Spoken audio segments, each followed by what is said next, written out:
geekers, this is Lee from the Geekly, and in this video we're gonna unbox the PlayStation 4 Pro. Obviously this is the PlayStation 4 Pro box that we are talking about. To give a bit of a comparison, here is the original PlayStation 4 box. Pretty similar in styling, but let's not get too hung up on the box itself and just get straight into the unboxing. Obviously it's going to include the PlayStation 4 itself, the Pro, and the controller and a few cables, but let's see them in the flesh. So first up we have a quick start guide. Exciting stuff.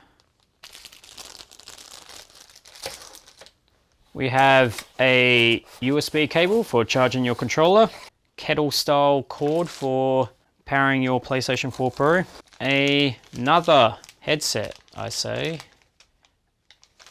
Seeing my PlayStation VR came with a similar headset, just a mono one.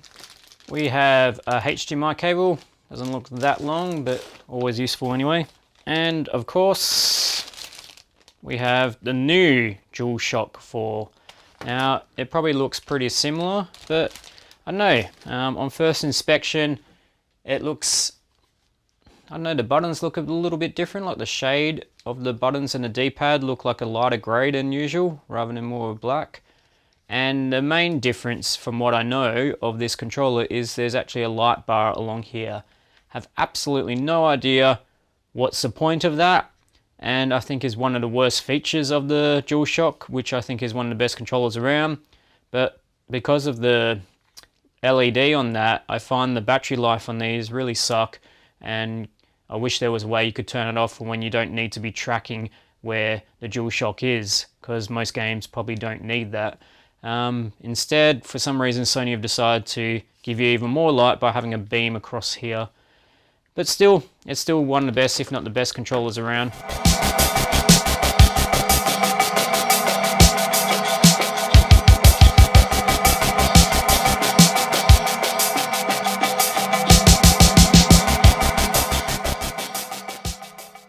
And finally, here's the PlayStation 4 Pro itself. My first impressions is, I already knew this, but it just doesn't look as good as the original PlayStation 4. And by comparison, let's have a look.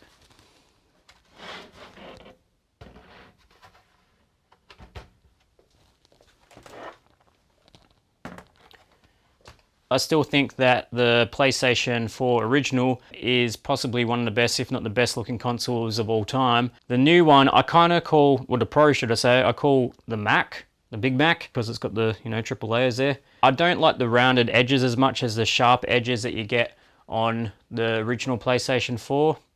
Other things to notice, obviously, it's the PlayStation 4 Pro is actually not that much taller. I was expecting the whole top layer there to be an extra bit higher, so I'm happy about that because it won't take up too much extra room in the cabinet. It is a little bit, got a little bit more depth there. You can see that's about the difference there.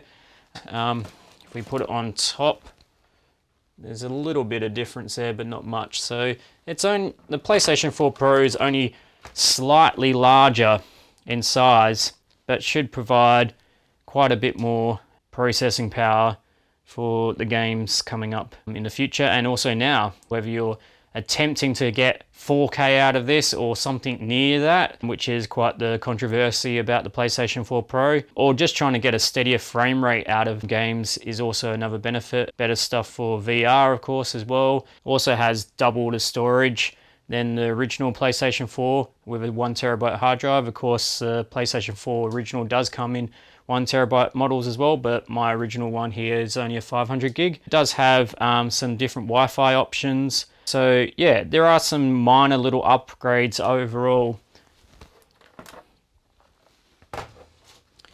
Let's have a look at the actual console itself. So little shiny PlayStation logo there. The front, we've got the triple layer style. Nothing mentioning Pro on there, which is kind of disappointing in a way. You pay out this money for the Pro, you'd want to maybe have a name on there. Now it's got actual buttons now for the on switch and the eject button, which people are quite happy about, but it feels kind of cheap, I have to say, so that's not so good. It's got 2 USB ports at the front like the original had, which you might not be able to see too well there. You've also got the light at the front here now. I can't remember if it's down here or up there, but that's going to be a lot more visible in your cabinet if you have it in a cabinet than it was when it was on the top. On the side, just air vents. And then at the back, we have an extra USB port, which is going to be very helpful if you've got PlayStation VR. You can plug that in the back now, so you don't have to be having a cable hanging out the front, which will make things a lot neater, and you won't be losing a USB port by having the PlayStation VR connected. Otherwise, it's pretty much the same connections at the back. And yeah, that's about it. You can, of course, sit it down like this in landscape mode, if you will, or stand it up in the vertical mode. If you're going with a vertical mode, you will need probably the stand, which does not come with the PlayStation 4 Pro, but that's pretty standard anyway. So that's the PlayStation 4 Pro. I was debated about getting it. I was really disappointed when they didn't include 4K Blu-ray drive in with it. The argument from Sony would be that everyone's moving to streaming now, so why would you be bothering with Blu-rays? But I don't think we're quite there yet. And you've got to remember that not everyone has awesome internet around the world, in particular in Australia.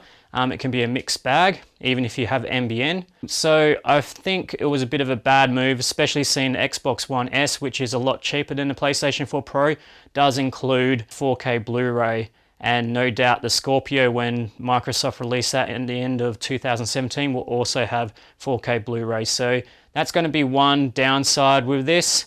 But for 4K streaming, such as Netflix and YouTube, it will no doubt be good for that. And of course, in some cases, you will get 4K gaming out of this, which is going to be a big improvement, but not always. It really depends on the game and what the developers decide to update.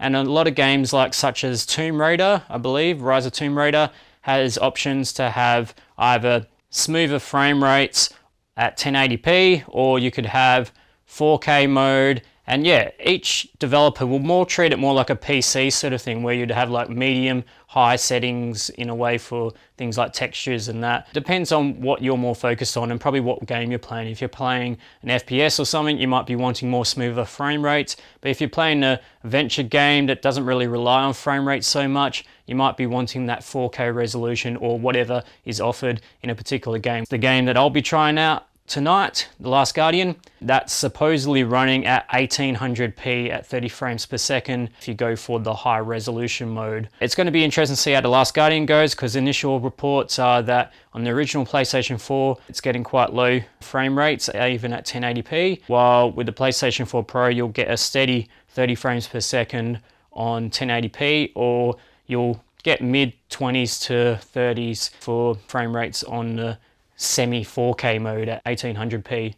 So that's the PlayStation 4 Pro. Expect a full review on thegeekly.com, and also my thoughts on The Last Guardian, which I've been waiting for almost a decade. So yeah, I'm about to get into that. Hope you enjoyed the video. If you enjoyed it, make sure you subscribe to the channel, like The Geekly on Twitter or Facebook, and also make sure you always check out thegeekly.com for the latest reviews, news, and other stuff that are cool.